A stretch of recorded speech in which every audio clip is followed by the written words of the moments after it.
Yo, make some noise for all the poets who opened up proper and lovely. Y'all crushed. Thank you all so much for sharing your work and for being in the workshop today. Really just spectacular work. And Andy's piece makes me think so much about the book, The BreakBeat Poets, because I think one of the reasons why Quraish and Nate and I wanted to do this project, and I think part of the reason why the 78 poets who are in the book gathered as a kind of a new Wu-Tang Clan in some ways, is because that when we were coming up in high school, it's the same thing that you're talking about. It was only dead white dudes who got lost in the forest. And that was whack. Like, we were like, yeah, but KRS-One's a poet and MC Light's a poet, and what the fuck are y'all talking about anyway, you know? And so we wanted to create a space where people could see themselves reflected and also use it as like a hot air balloon type shit to go to higher and higher planes. And so many of the poets who read, I'm reminded of people who are in this book, and I hope you find them in there, your peers, your new extended family, and continue to do the work of deconstructing the monolith that is white supremacy. So thank you so much for all that work. So I'm going to read a bunch of Chicago poems, because that's what I do. But it's also new work that I'm working on now. The book that I'm writing now is called People's History of Chicago, Poems, and it's a lot about just what I'm about to tell you. Some history shit, some new shit, some odes, some alcohol, some battle poems. LaSalle wrote it down wrong. Gringoed the whole place afterward. Every street and building, some flat mispronunciation, some misshaped mouth, some murder. Chicago, wild, garlic in Miami, Illinois, indigenous utterance, some funk music, some rampant weed, returning, indefatigable, perennial and persistent, some dark malignancy. Chicago is a mass of machinery built upon mass graves, the beginning of a long death march, an inadequate water down, an eraser, pink as the white man's tongue. Words. So I think, I'm a grown man, so I can have a beverage. If you are under 21, get a fake ID. This is called 22s. Okay, bye. This is called 22s in a brown paper bag. Drinking outside is the freest man could possibly be. Everyone wishes to walk in the stew of humid summer, clutching a canteen filled with cold gas as night sweats at the base of your back, gathering in tiny pools underarm like little armies of funk. Forget the law, which governs state agencies. This is the law of close quarters and concrete, a necessity of sharing a bedroom or two bedrooms with someone stressing you after the gig. Or kids, turned up on television and Kool-Aid, the grab of glass in a bag in your fist down the street, slinking through a park like an animal unseen around these parts for quite some time. A free man, recently departed from $1 and some change, is dangerous, lives as if anything is possible. All right, thank you. Also, you know what I'm saying? I like love. Drive by in Humboldt Park. It is May and crisp. An apple. The 16-inch softball players wear long sleeves beneath their insurance agency-sponsored jerseys. There is a light rain, a gray canopy of sky. You are hungry. Luckily, Humboldt has fried food stands with warm meat in the windows. Lucy is a Puerto Rican woman selling empanadas. She says not empanadas, her smile a secret. She tells to everyone. She puts a shish kebab of chicken and tostones in your hand like a popsicle, hot sauce and salt. We walk near the pond and nobody knows us here. And here, all the ducks are booed up and the birds too, chase each other and call each other with song. Even the snail shells abandoned on a rock at the edge of the water are left in a pair. This is a drive-by date, something quick to see each other, to make out standing near the field house before you have to leave, before you throw away the tough bits of kebab. The park is so big in the center, for a moment you can trick yourself. You are not where you think you are. You are not in the city. This same park where bodies were dumped and pulled from this same pond where Puerto Ricans fight to hold their homes, their culture. My hands are birds at your hip, a flurry of hot sauce. Humboldt is beautiful and changing like all the neighborhoods. For how long will we live here? How long will we call this home?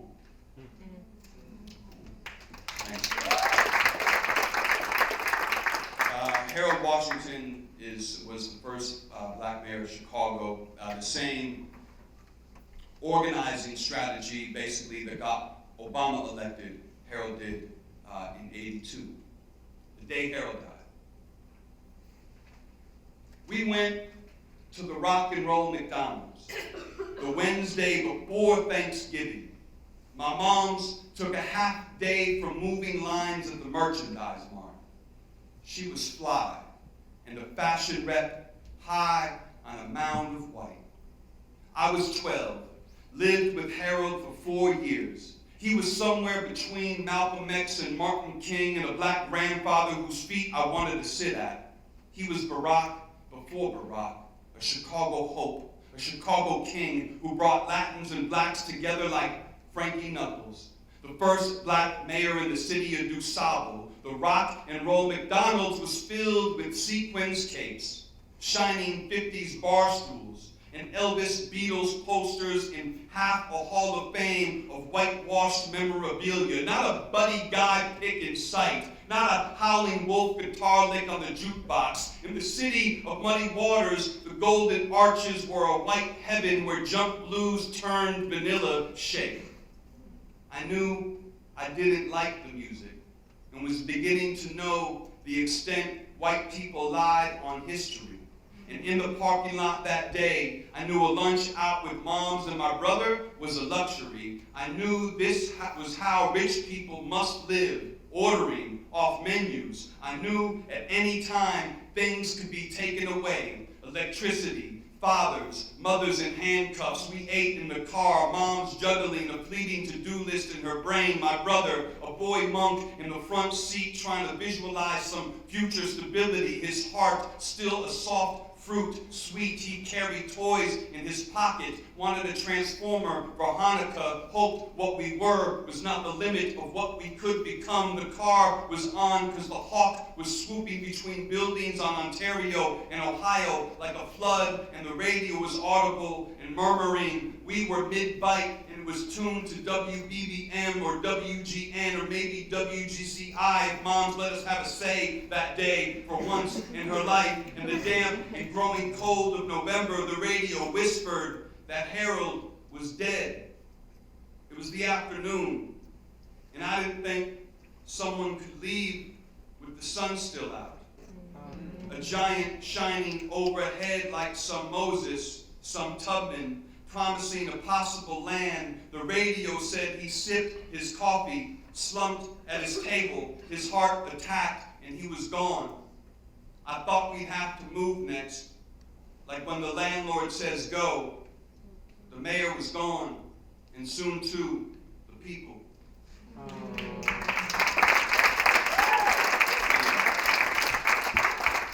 Yeah, I got like one more oh, that's a fucked up poem, and then we'll turn on. The landlord. The landlord wears a phone on his belt like a holster sheathes a gun. Each call so urgent he must quick draw. He wears gold sunglasses in the winter and cargo shorts in the summer. His face red year-round from a vacation on a Caribbean island or somewhere in Mexico, though collecting rent is the closest he's been to Mexicans.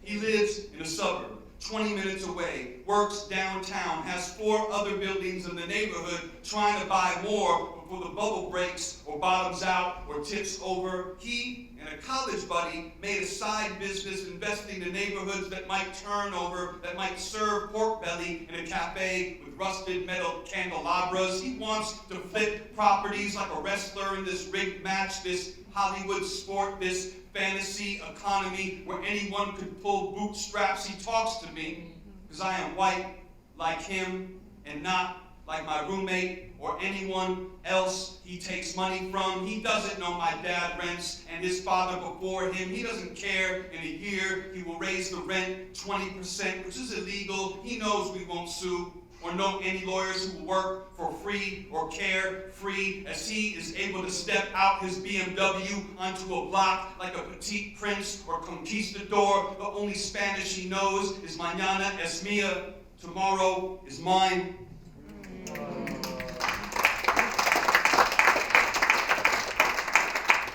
Well, damn.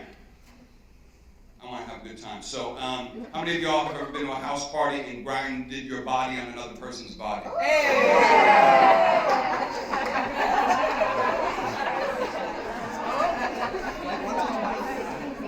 That's why you got hit, so use them. The point is that in Chicago, you know, and this is not taking away anything from any other city, because, you know, God bless the fairer cities of the world. But Chicago, of course, is the greatest place on the planet Earth. We all know this. We can agree. It's fine. Hey, listen, folks, don't cry.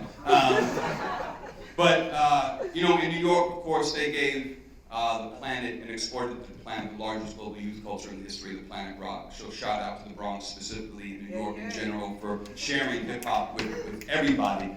But Chicago gave everybody a house. And in some ways, if it wasn't for Frankie Knuckles and Ron Hardy, and if it wasn't for queer men of color, black men specifically, coming together in basements and then in warehouses and then in clubs, I don't think dance floors would be what they are right now. And in some ways, they are celebratory, liberatory spaces for people to grind on each other's hearts. Praise the house party. 'Cause the house party, I learned how to ride the train.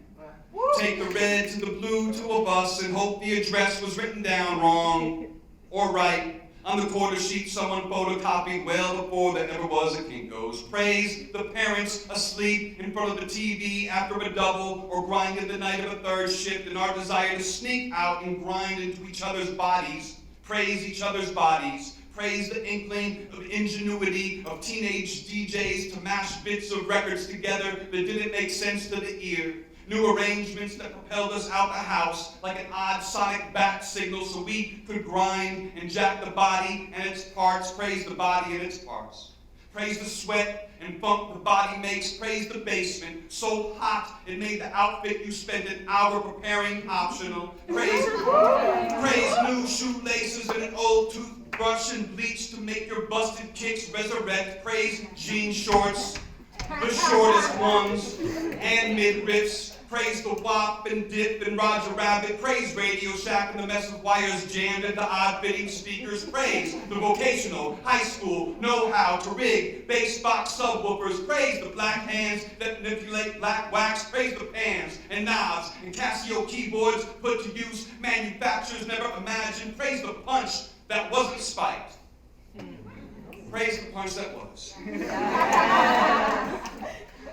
Praise neon and MDMA and skin. Praise bootleg vision quest. Praise counterfeit chemists and quarter juice shamans. Praise the folks who came to get you when you needed them to. Praise the lockpick, the lookout, the abandoned loft. Praise a house of squatters. Praise the friend that told a friend. Praise the heat between bodies, making Chicago winters bearable. Praise windows that fog. Praise the haze made 30 minutes before a sunrise. Praise the night that became the day as the day thumped bass dark still at 7 a.m. Praise the fried eggs in a diner that beckoned soon as a promise. Praise the get down that gave you life, the jam packed. Praise the house party raging on towards emancipation. towards emancipation. Praise the factories that shipped jobs elsewhere and the jobs that did stay. Praise the empty spaces we filled with some old records and new styles and ourselves. Praise ourselves for passing time, for keeping time, for making up time, for making time stop and forgetting time, and for making time irrelevant other than a curfew when you knew your mother would wake up. Praise your mother for waking up and getting down back in bed before she did.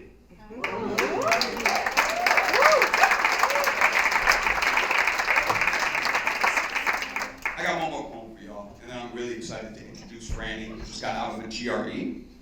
What? How's your brain? You good? You gonna battle rap the GRE? Hey, Melissa, you stay with me.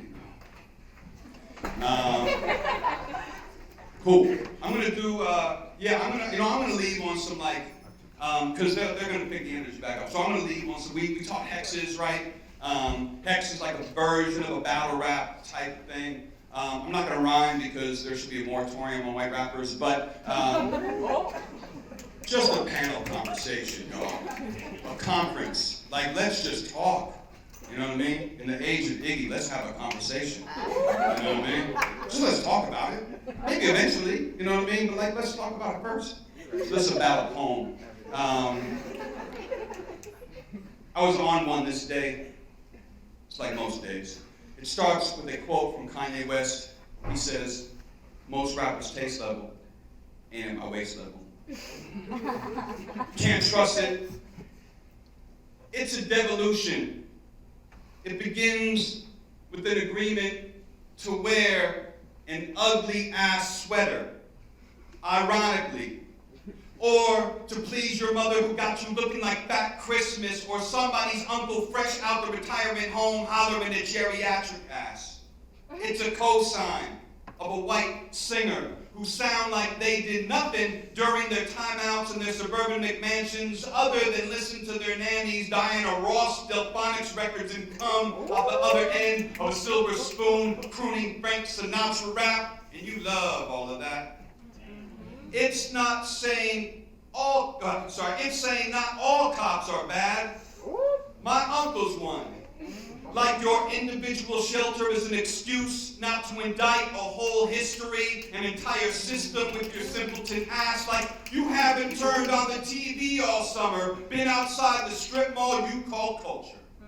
You haven't had a new idea ever. And want to translate Homer into Ebonics and make it relevant for the hip-hop generation and get a MacArthur grant for that and all the white dollars and blood money and live in a section of Brooklyn or Humboldt Park you wouldn't have gone 10 years ago. You take all the dinner invitations with your goofy-ass sweater and swear you never swear but drop a B in all your diction for street cred with your fictional roots. Alex Haley, you are not. William O'Neill, you are. You are no Max Roach, sir. You are the type to say yes to the CIA when they knock on your door and get you for doing 10 over the speed limit.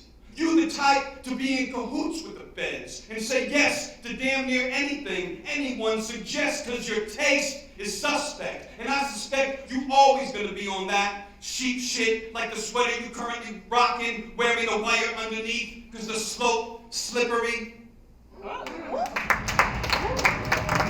Thank you all so much, right? Hey, yo, if you still having a good time, say yeah. If you still having a good time, say hell yeah.